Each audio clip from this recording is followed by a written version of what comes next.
Hi, I'm Paul Friedman. I'm the founder of the Marriage Foundation and very proud that we now have over 25,000 subscribers, and probably a lot more than that if you're not watching this when we're making this video back in 2022, because the rate of growth is phenomenal.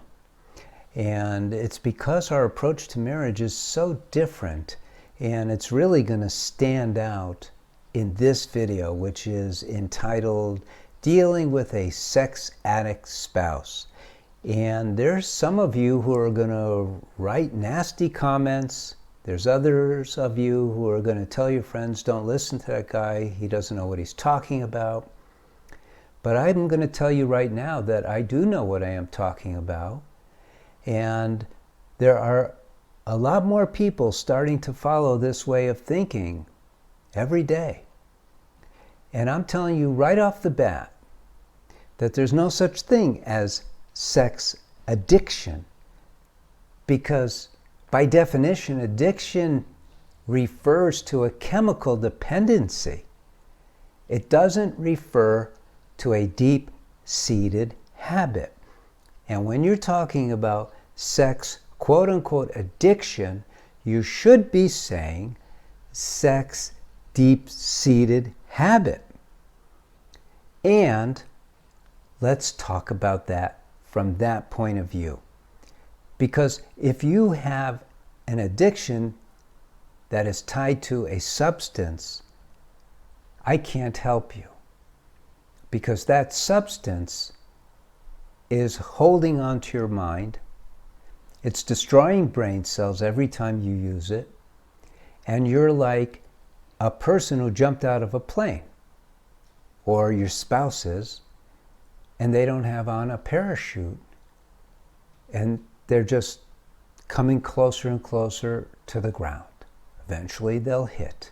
Now, as their spouse, the number one rule is very simple. And this is a rule that you created. When you got married, you made a vow. You said to your husband, probably your husband, it's very rare that men accuse their wives of being sex addicts. I will love you in sickness and in health. That's what you said. That's a vow.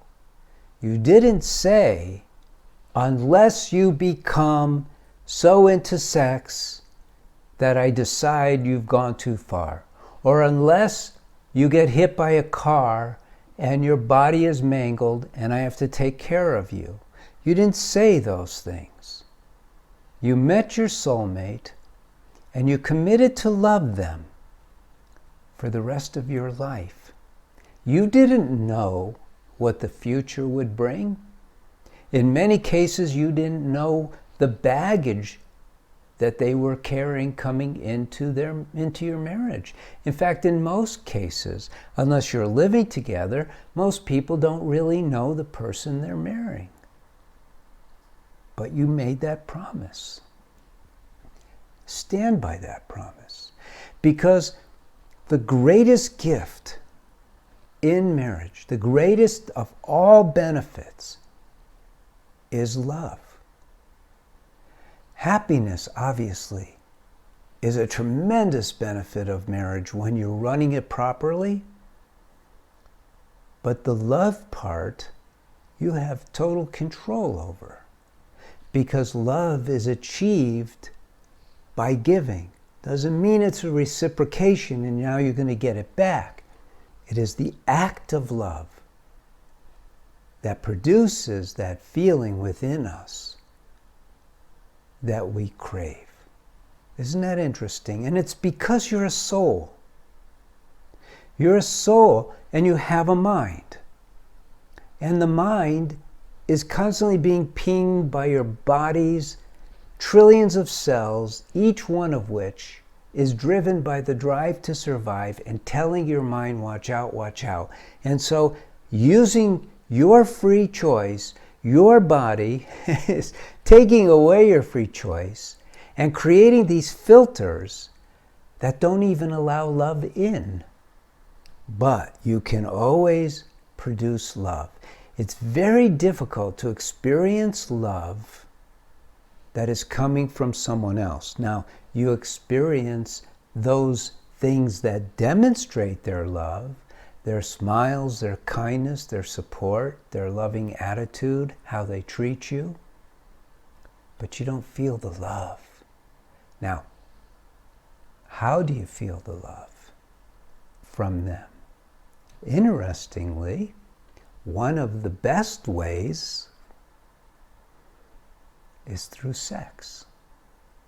But in today's age, we impose so many restrictions. We impose so many conditions and barriers. Women have a tendency to go, this is my body. You cannot touch my body unless I give you total permission to do so. And what happens then? What happens is you're not really all in. And your husband starts becoming desperate. Now, it's not right for him to be desperate because he doesn't understand sex and you don't understand sex, but that's what happens because of all the crazy training we get in the world. So the thing to do, to start with, is to step back and recommit yourself to loving your husband with all of your heart, mind, and soul, and getting rid of the excuses. Stop labeling him as a sex addict. Start understanding that there's something going on for him where his craving for sex, and it's probably misdirected. It's probably going towards porn. It's probably looking at other women. He might even be having sex with prostitutes on the phone. Who knows? But it all should be taking place in your home, with you, and that sexual desire should be transferred into a bridge of love. This is a very complicated title if you really get down to it, because it really uncovers a lot of things that are happening in your marital relationship that should be very different. And it can be. One of the most beautiful things is that we're in charge. We're in charge of our mind. We've never been taught that, but we are. You don't have to be affected by your husband's craziness right now, because it's a craziness. Even though it's not an addiction, it's still a craziness. But it will be solved with love. Love is always the key.